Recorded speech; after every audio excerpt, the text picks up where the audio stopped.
Obviously, I was listening to a podcast this week and they were ranking sort of teams as, either rebuilding or don't know what they're doing. And I think, they rank the Jets and also the Redskins in that way is that they're teams that you look at and you go, well, what are you doing? Like, you're making moves to try and be competitive, but then 3 months later, you're shipping everyone away and shopping them around and trying to rebuild. Are you committing to the rebuild or what? And I think these teams that are tanking, go and get shit quarterbacks. Don't draft high guys. Get like your skill positions high in the draft, even if it means you have to trade down. Get shitty quarterbacks that are used to playing with shit players. So when they come to the NFL, they're not like, you know what I mean? I feel like this is an Yeah. interesting theory of go pick up like not as good quarterbacks and then stick them on shitty teams because they're used to that. Don't go and get a UCS guy who's had like 5-star recruits smacked around him since he was for like 4 years in college. And now he has to go deal with, I don't know, brick hands at wide receiver and terrible running back at running back. It's like, pick your personnel and decide what you're doing for God's sake. I'm so But glad that the Cowboys haven't had to rebuild. I honestly couldn't stand it in the NFL. But sorry, you go on.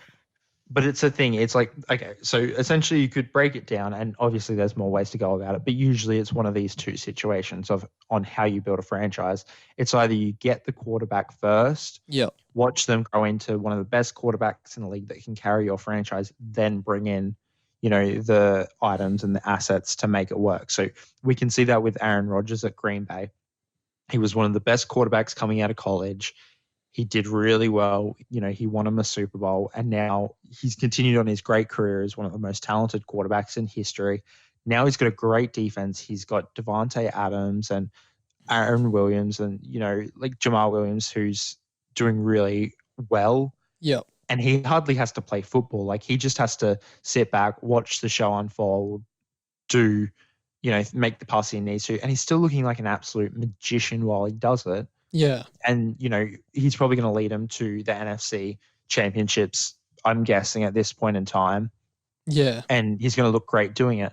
Or you go the other route of, let's go back to Seahawks a few years ago, where they had the best defense in the league with the Legion of Boom, bring in Russell Wilson, who was a third or a fourth round draft pick and managed to turn into a gem and one of the greatest players now. Yeah. But he was on his rookie contract, and that's how they won. They won off the team, not off, how good Russell Wilson was necessarily. Yeah, exactly. And, you look at those teams, and I guarantee the Seahawks were competitively drafting, and I guarantee you Green Bay was. And this seems to be a thing. Even like you look at the storied franchises in the league, like you look at the Seahawks, you look at the Steelers, you look at the Cowboys, they've never had a rebuilding phase over the past couple of years because they either have owners or a fan base big enough to dictate what the organization has to do. Like, I Yep, think, that's fair. I mean, like you look at the Redskins and stuff, they definitely have big fan bases. They have loyal, committed. Like, football's massive in Miami. They have a big fan base, but their owners don't give a shit. They view it as a way to make money. And when you have it like that, you look at like the Cowboys with Jerry Jones, and I don't know the Steelers owner off the top of my head, but they're trying to make competitive moves. And when they have a down season, it's one down season, and then it's rebound or everyone's out. Like, you look at the Cowboys when we went Dak's rookie year, and then we went 8-8 the next year. I think the year after that, we released Dez, and Jason Witten retired. I think that was last year actually. And and now we're bouncing back, and obviously we're not looking that dominant yet, but we're still trying to be competitive. We're still trading for players. Our organization has a goal, and we're working towards that. These franchises don't seem to, and I don't think tanking in the NFL is effective. I think the next 5 years is going to show that Miami and Cincinnati and Redskins wasting these years tanking means nothing because it's a 53-man roster. It's not like the NBA where one player is a 13th of the squad, or even you look at Yep. you look at the rotation in the NBA, it's 10 players most of the time. You draft one player, that's 10% of your team sorted. If he's a good role player or if he's a good player out of college, he's going to probably be 25%. If he clicks, that's like a quarter of your team sorted for the next Yep. decade. You look at the NFL, you draft one player, that's a 53rd of your team. Like, you can't have a good receiver and have him be effective if he's got a shitty quarterback and a shit O-line who can't defend long enough to get the ball to him. And Yep.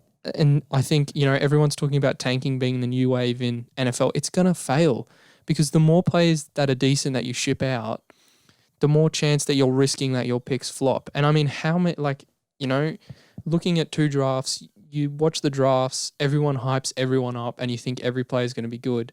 You go to the season, I can't even name you 3 players from, I don't know, maybe 2 years ago draft off the top of my head that I think are good.